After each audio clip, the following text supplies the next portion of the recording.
Hündürlükdən yıxıldı, hər iki əlindən travma aldı. Mərkəzi Gömrük Hospitalının Travmatologiya və Ortopediya şöbəsində hər iki yuxarı ətrafın ağır travması ilə müraciət edən 28 yaşlı pasiyent uğurla əməliyyat olunub. Pasiyent təxminən 2 metr hündürlükdən yıxıldıqdan sonra hər iki əlindən ciddi xəsarət alaraq xəstəxanaya gətirilib. Pasiyentə göstərilən tibbi yardım, həyata keçirilən əməliyyat və sonrakı müalicə prosesi ilə bağlı travmatoloq ortoped Müseyib Əhmədov STV xəbərə məlumat verib. Xəstəmiz yüksəklikdən yıxılaraq hardasa 1-2 metrə qədər yüksəklikdən yıxılaraq əllərinə dayaq vermiş və hər iki saydindən travma almışdı. Xəstədə aparılan radioloji müayinələrdən sonra hər iki said sümüklərinin distal uzunun qapalı yerdəyişməsi ilə sınıq olmuşdur.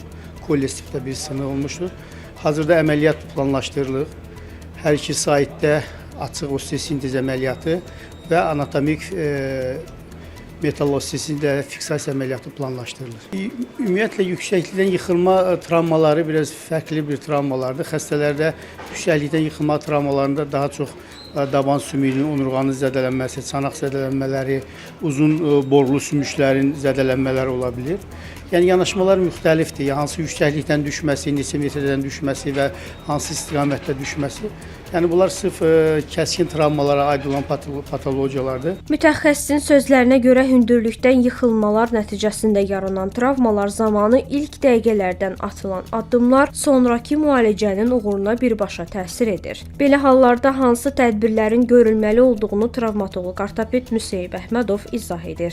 Əgər xəstə yüksəklikdən düşmüş xəstədirsə və tərpənə bilmirsə, onu məcburən tərpətmək, bu kimi hallar olmaması gərəkir. İlkin olaraq belə xəstələrdə, əgər xəstə huşu özündədirsə və yaxud da huşsuzdursa, ilk növbədə boyun fəqərlərinin xüsusi fiksasiya olunmalıdır. Yəni, boyun şinalarından, bunlar Filadelfiyada ola bilər, digər şinalar ola bilər.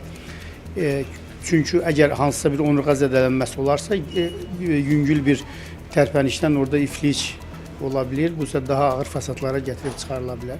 Və digər, məsələn, borulu sümüklərdə, aşağı ətraflarda məsələn, sınıqlar varsa, onların ilk növbədə aşağı və hətta yuxarı ətraflarda onlar ilkin olaraq bir fiksatorla immobilizə olunmalıdır. Orada da incəliklə xəstə ixtisas tərəfindən baxılmalıdır, görülməlidir, dəyərləndirilməlidir. Xəstəni lazım olmayan hərəkətlərdən uzaq olmaq şərti ilə immobilizasiya olunmalıdır, ağrısızlaşdırılmalıdır.